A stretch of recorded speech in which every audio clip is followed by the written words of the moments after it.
Jesucristo, roca eterna. Éxodo capítulo 36, versículos 2 y 3, nos dice la palabra de Dios así. Y Moisés llamó a Bezaleel y a Aholiab, y a todo varón sabio de corazón, en cuyo corazón había puesto Jehová sabiduría, todo hombre a quien su corazón le movió a venir a la obra para trabajar en ella. Y tomaron de delante de Moisés toda la ofrenda que los hijos de Israel habían traído para la obra del servicio del santuario, a fin de hacerla. Y ellos seguían trayendo la ofrenda voluntaria cada mañana. Amén. Para entrar de lleno en los capítulos 36 al 38, es útil entender que estamos pasando del dicho al hecho, o sea, la materialización de la visión. Tras recibir las instrucciones en el monte, el pueblo de Israel pone manos a la obra. Esto representa la respuesta humana a la invitación divina. No es solo una lista técnica, sino el registro de un milagro comunitario basado en tres pilares. Primero, la capacitación divina.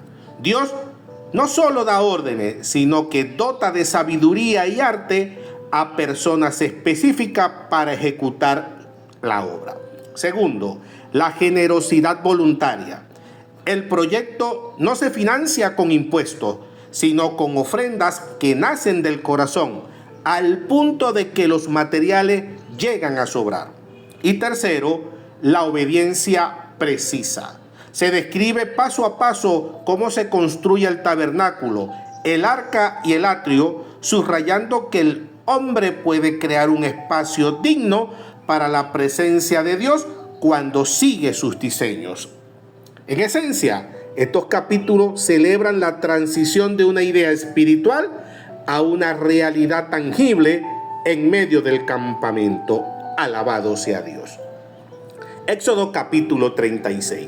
La generosidad y el tabernáculo. Este capítulo destaca la ejecución de la obra por parte de Bezaleel y Aholiab. Versículo 1. Lo más impresionante es el corazón del pueblo. Versículos 2 al 5.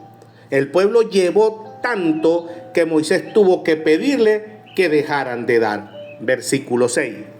Es un caso único en la Biblia de generosidad extrema. Éxodo capítulo 36, versículo 7 dice: pues tenían material abundante para hacer toda la obra y sobraba. Amén.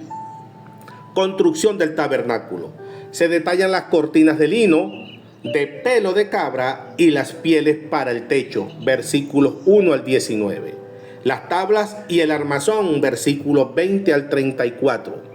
La estructura sólida de madera de acacia revestida de oro. El simbolismo de la madera de acacia.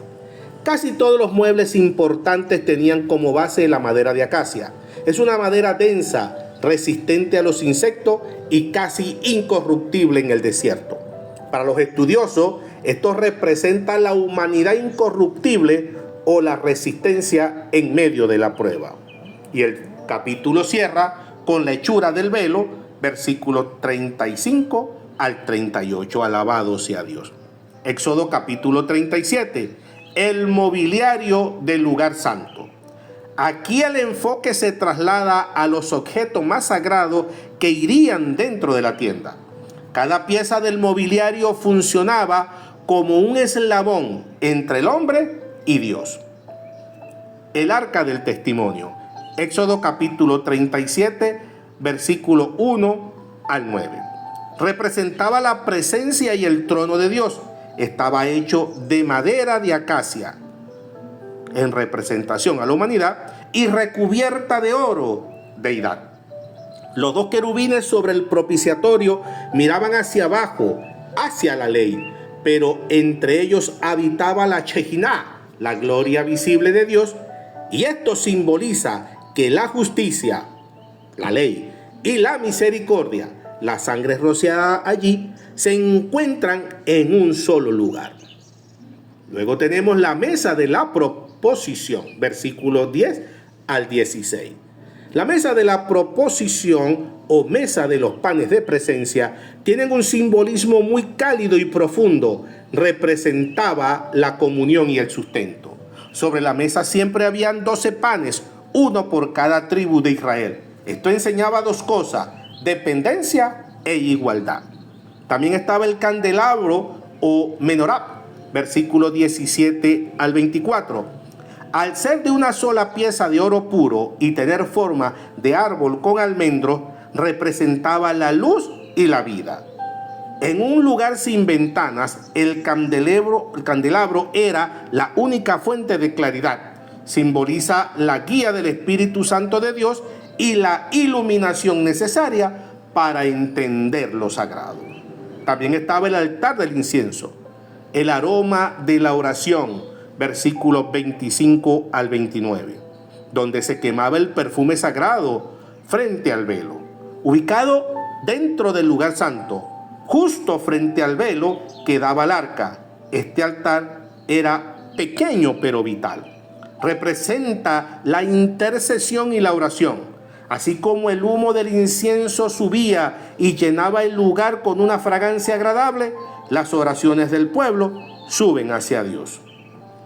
El fuego sagrado. El incienso no se encendía con cualquier fuego, sino con brasas traídas del altar del holocausto, donde se hacía el sacrificio. Esto nos enseña que la oración es aceptable gracias al perdón de los pecados. Los cuernos del altar. En las esquinas tenía 4 cuernos de oro. En la Biblia, los cuernos simbolizan poder. Esto sugiere que hay poder espiritual en la oración constante. Alabado sea el Señor. Éxodo capítulo 38. El atrio exterior, el espacio de encuentro. El atrio era el gran patio que rodeaba la tienda. Era el único lugar donde el pueblo común podía entrar, no solo los sacerdotes. El altar de bronce era lo primero que veías al entrar. Estaba hecho de bronce para resistir el fuego del juicio.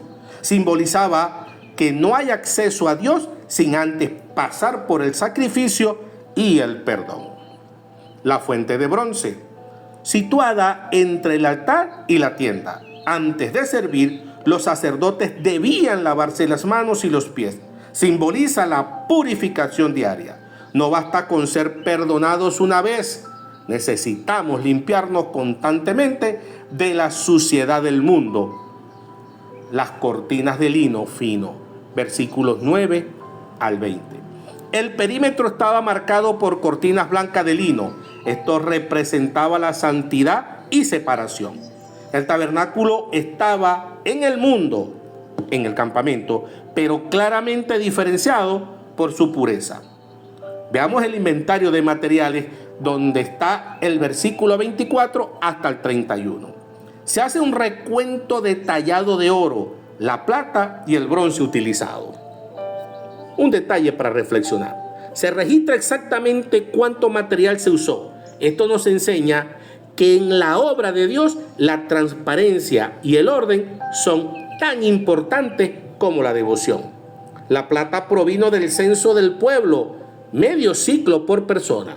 Esto significa que cada israelita tenía una participación literal en el fundamento del tabernáculo, pues la base de plata sostenía toda la estructura. El tabernáculo, sombra y figura de Cristo Jesús, era una estructura física que gritaba una verdad espiritual. Jesucristo es el lugar donde Dios y el hombre se vuelven a encontrar. A su nombre, gloria. Para cerrar esta reflexión, podemos resumir el mensaje central en una idea poderosa: la arquitectura de la obediencia.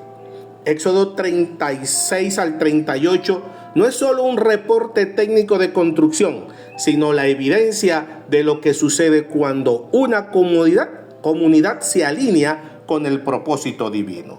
Dios da el diseño en el monte, pero fue necesario el trabajo de manos humanas para concluir lo ordenado. La fe se complementa con la obra.